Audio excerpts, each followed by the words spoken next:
அன்பு நேயர்களே, நாம் இன்று காலை தந்த பகுதியின் பார்ட் 2க்குள் வருகின்றோம். அதாவது திருக்கோயில் அம்பாறை மாவட்டம் திருக்கோயில் எம்பி காலம் சென்ற அரியநாயகம் சந்திரன் அவர்கள் ஏன் குறிவைக்கப்படுகின்றார்? அதாவது அம்பாறை மாவட்டம் என்பது முஸ்லிம்களுக்கு அடுத்தபடியாக இப்ப செங்கலம் தான் கூட இருக்குது. அடுத்தபடியாக தமிழர்கள் சொல்லலாம். அவர்களுக்கான ஒரே ஒரு எம்பி அவர் தான். அது கருணா அந்த அந்த இழக்க செய்திருந்தார். அதன் பிற்பாடு தொடர்ந்து அந்த எம்பிக்கான இடம் நிரப்பப்பட்டு வருகின்றது. இவர் அதாவது சந்திரநேரு அவர்கள் ஒரு தமிழ் தேசியத்தின் ஒரு மிகப்பெரிய பாரம்பரியத்தின் ஒரு உறுப்பினர். அது சொல்லிய போனார் அரியநாயகம் அவர்கள். உங்களோட அப்பா ஒரு எம்பியா இருந்தார் இல்ல, சொன்னமில்ல. ஒரு தமிழ் தேசியத்தின் ஒரு பாரம்பரிய குடும்பத்திலிருந்து வந்தவர். சும்மா லேசுபட்ட ஆளுன்னு சும்மா கை நாட்டு கண்டு நாம் கடை போட்டால் அது தப்பான விடயம். அவர் எங்க கொல்லப்படுகின்றார் அதை நாம சொல்லியிருக்கிறோம். நீ காலையை சொல்லியிருந்தோம் இல்ல, வெளிகந்தையில அவர் கொல்லப்பட்டார். ஏற்கனவே ஏன் திட்டப்படுறாரு? இவர் அடிக்கடி கிளிநொச்சியுடன் தொடர்பு கொள்கின்றார். கிளிநொச்சியில் யார் இருக்குது? புலிகள் இயக்கத்துடன் நேரடியாக தொடர்பு வைத்திருந்தார் என்பதுதான் இவர் மேலே சந்தேகப்படுவதற்கான காரணம். இவர் கொல்லப்பட வேண்டும் என்றும் இந்த கம்பெனி முடிவு பண்ணுது. இந்த கம்பெனி முடிவு பண்ணி யாருக்கிட்ட கொடுக்குது? அதை நீங்க தான் முடிவு பண்ணிக்கொள்ளுங்க. எல்லாமே நான் சொல்லி கொண்டிருக்கல. அதுல நாம இங்க என்ன சொல்ல போறோம் என்றால், மிகப்பெரிய குடும்பத்தில் பிறந்த இவர் எந்த அளவு தமிழ் தேசியத்துக்குள் வருகின்றார் என்பதை பத்தி நாம சொல்லிட்டு அடுத்த கட்டத்துக்கு போகலாம்னு பாக்குறேன். இவருக்கும் புலிகளுக்குமான தொடர்பு இருக்கின்றதான் இந்த நாய்க்களை சந்தேகப்பட்டுச்சு. இவருக்கும் புலிகளுக்குமான தொடர்பு, நேர தொடர்பு கொள்றது, இப்படியாக அரசாங்கத்தின் சார்பாக ஒரு சந்தேகம். அது கூட குறைய சொல்ல இல்லாம இருக்குல்ல. அதனால கொஞ்சம் விளங்கிக் கொள்ளுங்க நீங்கள். இவர் நேரடியாக கிளிநொச்சியுடன் தொடர்பு இருக்குன்னு அடிக்கடி இரவு நேரமானால் இரவு 7 மணி கடந்து இவர் கூடுதலாக கிளிநொச்சியுடன் அடிக்கடி தொடர்பு கொள்கின்றாராம். அடுத்தது இவர் புலிகளின் ஒரு ஆதரவாளர் இருந்திருக்கின்றார். ஏன்னா தமிழ் தேசியவாதிகள் எல்லாம் அப்படித்தான் இருப்பாங்க, அதுல என்ன சந்தேகம். எனவே அவர் கொல்லப்பட வேண்டும் என்று குறிவைக்கப்படுகின்றது. தமிழர்கள் இழந்த உரிமைகளை மீண்டும் பெறுவதற்காக ஈடுபட்ட 50கள் மற்றும் 60களின் அனைத்து வன்முறையற்ற போராட்டங்களிலும் அரியநாயகம் இவர் அப்பா மூத்தவர் பங்கேற்றார். அவர் அம்பாறை மாவட்ட தமிழர்களின் முடிசூடா மன்னன். அவர்களில் வன்முறையற்ற கொள்கைகளை வளர்த்தார். இதன் விளைவாக அவர் அறப்போர் அஹிம்ச போராட்டம் அரியநாயகம் என்று அழைக்கப்பட்டார். அரியநாயகம் பிள்ளையார். இளம் சந்திர நேரும் இவர் எங்க சந்திரன் எம்பி தனது மாணவ பருவத்திலும் இவரும் லேசிப்பட்ட ஆள் இல்லை. தமிழ் தேசியத்துக்காக வருகிறது அவரை பத்தி. அதுதான் நாங்க அந்த பாட்டு கொண்டு வருவதற்கான காரணம். என்றால் சும்மா லேசாக இதெல்லாம் ஒரு வரலாறுங்க. இது ஈழத்து மக்கள், அதிலேயும் குறிப்பாக அம்பாறை மாவட்ட தமிழர்கள் அறிந்து கொள்ள வேண்டிய வரலாறு. எங்கேயுமே தகவல் உங்களுக்கு கிடைக்காது, அது கிடைக்க வேண்டும். அவரெல்லாம் தமிழ் மக்களால் போற்றப்படிய ஒன்று பேர் அந்த சந்திரன் எம்பி. சும்மா லேசப்பட்ட ஆள் இல்லை, சரிதானே? ஆகவா, ஓகே. இளமை பருவத்தின் தொடக்கத்திலும் 56 மற்றும் 61ஆம் ஆண்டு சத்தியாகிரகங்கள் உட்பட பல ஆர்ப்பாட்டங்களில் பங்கேற்றார் இந்த எம்பி. பல தமிழர்களைப் போலவே அஹிம்சை போராட்டத்தில் அவர் ஏமாற்றம் அடைந்தார். பிற்காலத்தில் ஆயுத போராட்டம் மற்றும் எல்இடியின் தீவிர பக்தராக இருந்தார். அந்த வந்துட்டா, அதாவது அஹிம்சை போராட்டத்தில் எந்த நம்பிக்கையும் இல்லாம இனி புலிகள் போகின்ற பாதை சரி கண்டு முற்றுமுழுதாக புலிகளின் ஆதரவாக மாறினாருன்னு சொல்லப்படுது. அது நமக்கு அது சரியாது. முதலில் மீன் வளத்துறை ஊழியராக அரசு பணியில் சேர்ந்த அவர் புத்தளம் கல்பிட்டிய பகுதியில் பணிபுரிந்தார். கடலின் ஈர்ப்பு தவிர்க்க முடியாதது. அவர் அரசாங்க பணியை விட்டு வெளியேறி மாலைதீவு கப்பலில் 2ஆம் அதிகாரியாக சேர்ந்தார். 6 ஆண்டுகளில் அவர் தனது சொந்த கப்பலின் கேப்டனாக இருந்திருக்கிறார். பெரிய பணக்கார பாட்டி வேணா, எனக்கு இப்ப தெரியுதா? மாலைதீவு கப்பல்களில் பல ஆண்டுகள் பணியாற்றினார். அவர் திருமணம் செய்து கொண்டார். இங்கு திருக்கோயிலுக்கு கடல் வாழ்க்கை சந்திரநேருவின் மனதை தமிழ் அரசில் இருந்து விலக்கி வைத்தது என்றால் 80களில் நடுப்பகுதியில் ஒரு மோசமான அனுபவம் அவரை மீண்டும் யதார்த்தத்துக்கு கொண்டு வந்தது. விடுமுறையில் வீடு திரும்பிய அவர் கொடூரமான பயங்கரவாத தடுப்பு சட்டத்தின் கீழ் கைது செய்யப்பட்டு பூசாவில் 1 வருடத்துக்கு மேலாக சிறையில் அடைக்கப்பட்டார். அட பாவிகளா, சும்மா வந்த மனுஷனை கொண்டு அடைஞ்சு போட்டாங்க பாருங்க. அங்கதான் அவரை ஷப்டர் மாறுது பாருங்க. இந்த அனுபவம் அவரை ஆயுத போராட்டத்தின் மூலம் பிரிவினையை ஆதரிக்கும் ஒரு உறுதியான தமிழ் தேசியவாதியாக மாற்றியது. கடந்த நூற்றாண்டின் இறுதியில் கப்பல் போக்குவரத்துக்கு விடை பெற்று திருக்கோயிலுக்கு திரும்புறார், சொந்த ஊருக்கு திரும்புறார். திருக்கோயில்காரர்ல அம்பாறை மாவட்டம் திருக்கோவில் கடல் வளங்களும் வயல் வளங்களும் நிறைந்த அருமையான ஊர். அது ஒரு சிவன் கோயில் நினைக்கிறேன், சரியா தெரியலங்க, திருத்திக் கொள்ளுங்க. அண்மையில் இப்ப ஒரு 10-15 நாட்களுக்கு முன்னதாக கிழக்கில் நடைபெற்ற மிகப்பெரிய ஒரு திருவிழா, அந்த கோயில் திருவிழா வருடா வருடம் நடக்கும் ஒரு சிறப்பு. அது 3 தினங்கள் நினைக்கல, 3 தினங்கள் எனக்கு சரியா தெரியல, அறிஞ்ச வகைக்கு சொல்றேன். அப்படிப்பட்ட ஒரு ஊர் அது. மேற்கே வயல் வளங்களும் கிழக்கே கடல் வளங்களும் நிறைந்த அழகான கிராமம். இந்த அனுபவம் அவரை ஆயுத போராட்டத்தின் மூலம் பிரிவினையை ஆதரிக்கும் ஒரு உறுதியான தமிழ் தேசியவாதியாக மாற்றியது. கடந்த நூற்றாண்டு இறுதியில் கப்பல் போக்குவரத்துக்கு விடை பெற்று திருக்கோவிலுக்கு திரும்பினார். அவர் ஒரு கடை வளாகத்தை வாங்கி ஒரு தொழிலதிபர் ஆனார். அதாவது இந்த பொலிட்டிக்ஸ் உணர்வு அவரது இரத்தத்தில் ஊறியது, அரசியல் ஊறி போச்சு விரைவில். அப்போது 2001 தேர்தல் வந்தது. தமிழர்கள் 19% மட்டுமே இருந்த அம்பாறை மாவட்டத்தில் சந்திரநேரு அவர்கள் தமிழ் தேசிய கூட்டமைப்பின் ஊடாக போட்டியிட்டு வெற்றி பெற்றார். புதியவராக இருந்தாலும் பல தசாப்தங்களாக நாட்டை விட்டு வெளியேறியதால் அவர் ஒரு இடத்தை வென்றார். தமிழ், ஆனால் உண்மையாக தமிழர்கள் ஒற்றுமையாக வாக்களித்தால் அம்பாறை மாவட்டத்தில் தமிழர்கள் 2 எம்பிக்கள் பெறலாம். அதை நாம் பிறகு பார்ப்போம். குடும்ப பின்னணி அவருக்கு உதவியது. 1960ஆம் ஆண்டு மட்டக்களப்பிலிருந்து அம்பாறை மாவட்டம் பிரிக்கப்பட்ட போது அவரது தந்தை அரியநாயகம் ஒரு எம்பியாக இருந்திருப்பார் அந்த காலங்கள்ல, அப்பா எம்பி. ஆனால் தேர்தல் எல்லை நிர்ணயத்தின் போது முஸ்லிம்களுக்கு இந்த வருது பாருங்களேன், ஆனால் தேர்தல் எல்லை நிர்ணயத்தின் போது முஸ்லிம்களுக்கு கூடுதல் பிரதிநிதித்துவம் கிடைக்க தமிழர்கள் விருப்பத்துடன் அந்த இடத்தை தியாகம் செய்தார்கள். முஸ்லிம்களுக்காக தியாகம் செய்யப்படுதா. இரு சமூகங்களுக்கிடமில் நிலவிய நட்பு அப்படிப்பட்டது. என்ன, பிஃபோர் 77 77ஆம் ஆண்டுக்கு இருந்த, அதாவது வடகிழக்குல 77ஆம் ஆண்டுக்கு முந்திருந்த காலங்கள் இருக்கு இல்லையா, அது தமிழ் முஸ்லிம் பொற்காலம். நமக்கு தெரியாது, பொற்காலமா எல்லாரும் சொல்லுவார்கள். அது முஸ்லிமாக இருக்கட்டும், தமிழர்களாக இருக்கட்டும், அது ஒரு பொற்காலம். இப்ப எங்க இது பிளவு வருதுன்னா, அஸ்ராப் ஆட்சி வந்தது பிறகுதான் தமிழ் முஸ்லிம் பிரிவு கொண்டு வந்தது. இதை சொன்ன நிறைய பேர் வம்புலுக்கு வருவீங்க, வார பக்கம் ஓடி போயிடணும், அதான் உண்மை.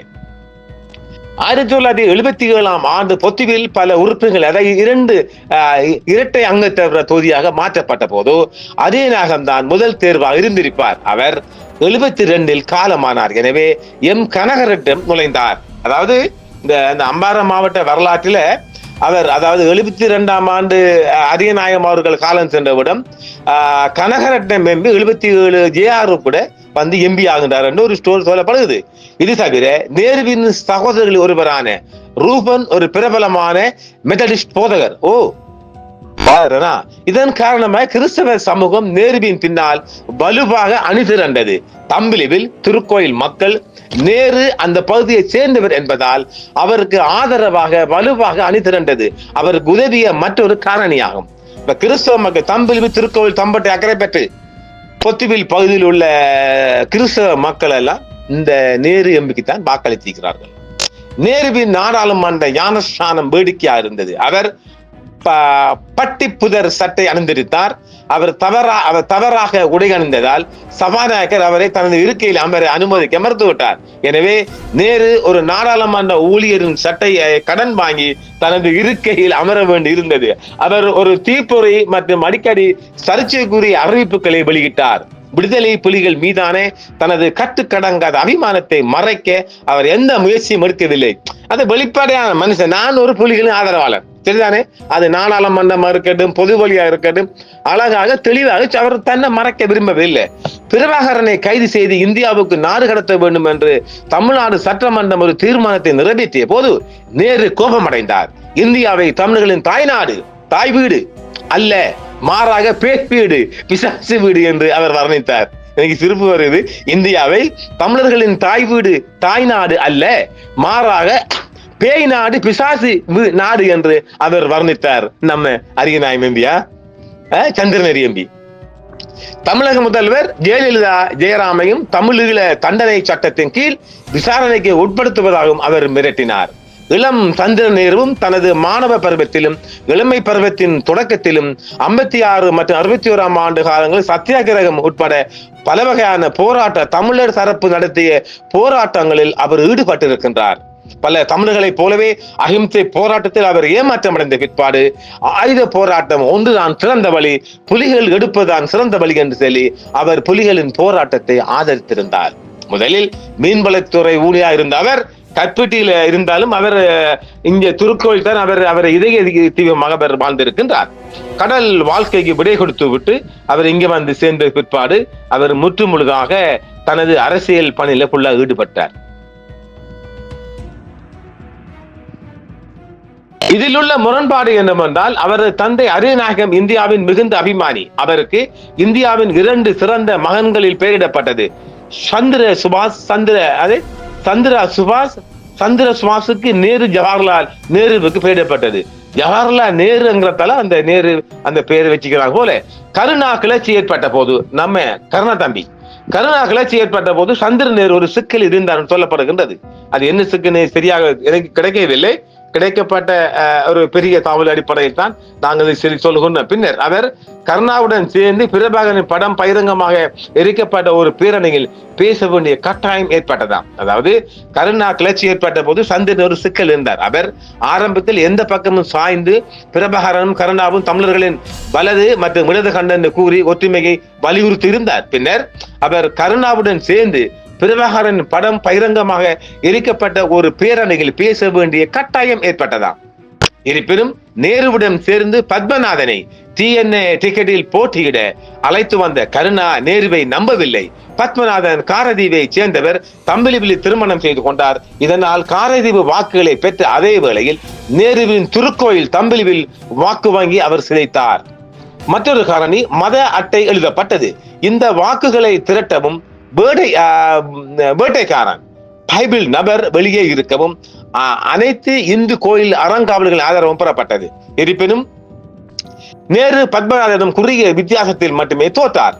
2004 தேர்தல் முடிந்த ஒரு வாரத்திற்குள் கிழக்கு நிலைமை மாறியது. கருணா மட்டக்களப்பை விட்டு வெளியேறினார். பிரபா வெற்றி பெற்றார். நேரு தனக்கு தேசிய பட்டியல் வேட்பாளர் நியமனம் வழங்கப்பட வேண்டும் முறையிட்டார். ஆனால் அது வெற்றி அளிக்கவில்லை. காலம் செல்ல செல்ல கிழக்கிலும் வன்னியிலும் உள்ள புலிகளுடன் நேரு மீண்டும் சிறந்த உறவுகளை ஏற்படுத்தினார்.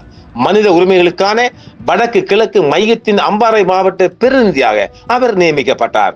LTTயின் இணை நிறுவனமாக கருதப்படும் இந்த மையத்திற்கு ரெவரண்ட் கருணாரெட்னம் தலைமை தாங்கினார். தெரியல எனக்கு அது. கடந்த 2 ஆண்டுகளில் அப்போதைய ஆண்டுகளில் நேரு 2 சகோதரர்களை இழந்ததால் குடும்பத்தில் நிறைய துரதிர்ஷ்டங்கள் இருந்தன. இருவர் நோய்வாய்ப்பட்டு இறந்தனர். அப்போது சுனாமி பேரழிவு திருக்கோயிலை கடுமையாக தாக்கியது. நெருங்கிய உறவினர்களின் கூற்றுப்படி சந்திர நேருவின் உறவினர்களில் 26 பேர் கொல்லப்பட்டனர். என்னடா இப்ப நானே கழிப்படுறேன். இப்போது சந்திர நேருவும் இல்லை, LTTயின் கௌசல்யனும் உதவி சென்றதன் மூலம் அவர் LTTக்கு நடந்த உள்நாட்டு மோதலில் சிக்கினார். LTT அவருக்கு நாட்டு பற்றாளர் அல்லது தேசபக்தி குடிமகன் என்ற மரியாதையை வழங்கி உள்ளது. அந்த பட்டம் இல்லாவிட்டாலும் சந்திர நேரு அரியநாயகம் நிச்சயமாக ஒரு தமிழ் தேசிய பக்தர். அவர் தனது மனைவி, மகன், வயதான தாய் தந்தை மற்றும் 7 உடன்பிறப்புகளை விட்டு சென்றாலும் அவர் உண்மையாக ஒரு தமிழ் தேசியவாதி என்று இலங்கை பரப்பில் அவருக்கு ஒரு பெயர் குறிப்பிடப்பட்டிருக்கின்றது. அவருக்கு ஒரு பெயர் உள்ளது. அவர் குறிவைக்கப்பட்டார். இப்போ நீங்களே புரிந்து கொள்ளுங்களேன். நாமல்கமே ருவான்பேட்டைய வெளிக்கந்தையில புனானே கிட்ட கொல்லப்படுறார். அங்க சுங்காவில் ஏரியாவில் நம்ம பிள்ளைத்தம்பி ஒரு முகாம் வச்சிருக்கிறார். எத்தனை 70 பேர் கொண்ட நவீன ரக ஆயுதங்களுடன் இலங்கை இராணுவத்தால் இயக்கப்படுகின்றார். இதுதான் இந்த வரலாறு. இப்ப இராணுவ தரப்பால் இயக்கப்படுகின்றார். கையில ஆயுதம் இருக்குது. ஓர்டர் வரும். ஆறார கொண்டிருப்பார்ல. இப்ப உங்களுக்கு புரிஞ்சிருக்கும் இல்ல. நம்ம அம்பாறை மாவட்டம் சந்திரம், அதாவது ஒரு குறிப்பாக சொல்ல போனா இந்த கிறிஸ்தவ மக்கள்கிட்ட நிறைய அமைதியான ஒரு கோலங்கள் இருப்பதால் எனக்கு மிக அதிகமாக இவங்களுடைய நெருக்கம் இருக்குது இந்த கிறிஸ்தவர்களுடன். அவர்கள் இந்த சந்திர நீர் பற்றி யாருமே எந்த குறைபாடும் இன்னும் ஒரு குறைபாடும் சொல்ல வரல. அவர் இந்த முஸ்லிம்கள் மத்தியிலும் அவருக்கான ஒரு நல்ல இடம் இருக்கு என்றால் இந்த குரதம் வளர்க்கல, அவர் இன துவேஷம் வளர்க்கல, இன முருகல் இல்லாம அவர் இருந்தார். திருக்கோயிலில் ஒரு திருக்கோயில் பெருமான் என்று சொல்லக்கூடிய அளவுக்கு அவர் இருந்திருக்கின்றார். உண்மையிலே அவர் இன்று மறைந்து போனாலும் அவரை கொண்டவர்களை இப்பொழுது இவர் கொண்டு வருகின்றார். யாரு? சரத் பொன்சேகா கொண்டு வருகின்றார். அவர் அதை வெளிப்படையாக யாரும் சொல்ல முடியல. அவரை கொண்டவர்களை வெளிப்படையாக யாரும் சொல்ல முடியாது. அதனால் அவர் இப்போது இந்த சரத் பொன்சேகா சொன்ன விடயங்களை வச்சு அவருடைய மகன் இப்போது லண்டன் இருக்கிறனால சந்திரகாந்தன் அவர்கள் இதன் மூலம் நிறைய செய்யலாம். அவர் அப்படி இப்போது அவர் சந்திரகாந்தன் அவர்கள் நாட்டுக்கு வருவாரானால் நிறைய விடயங்கள் இதன் மூலம் பெறலாம். அவரும் எம்பி இருந்தவர் தானே. அதாவது அவங்களோட அப்ப இவர் நேரு அரியநாயகம் சந்திரநேரு இந்த 3 பேருக்கு எம்பிக்கள். அதாவது ராசமாணிக்கத்திர பரம்பரை எங்களுடைய சாணக்கியன் எம்பி போன்ற ஒரு பரம்பரையில இவர் சந்திரகாந்தன் 3ஆம் தலைமுறை எம்பி. இவர் சாணக்கியன் 3ஆம் தலைமுறை எம்பி இடையில இல்ல அவருக்கா. அவர் அப்ப இல்ல, தாத்தா தான் எம்பி. அப்ப ஆக கிட்டத்தட்ட மட்டக்களப்பில் சாணக்கியம் போன்று இந்த லண்டனில் வாழுகின்ற சந்திரகாந்தன் எம்பியும் கிட்டத்தட்ட ஒரு பரம்பரையாக எம்பியை கொண்டவர்கள், நல்ல வம்சத்தை சேர்ந்தவர்கள் இருக்கலாமா, அதை நாங்கள் சொல்லிக்க வேண்டும். இந்த சந்திரநீர் வம்சம் இருக்கட்டும், சாணக்கியன் வம்சம் இருக்கட்டும், நல்ல வம்சத்தை சேர்ந்தவர்கள் என்று சொல்லி விடைபெறுகின்றேன். மீண்டும் சந்திப்போம். என்றும் உங்களுடன் சன்ரைஸ் இந்தியா டிவி சப்ஸ்கிரைப் பண்ணுங்கள், பெல் பட்டனையும் கிளிக் செய்யுங்கள். உங்கள் ஆதரவே எங்கள் சேவை. ஆதரவு தாருங்கள், அரவணைப்போம். மறக்காம சர்ப்ரைஸ் பண்ணுங்க. தேங்க்யூ.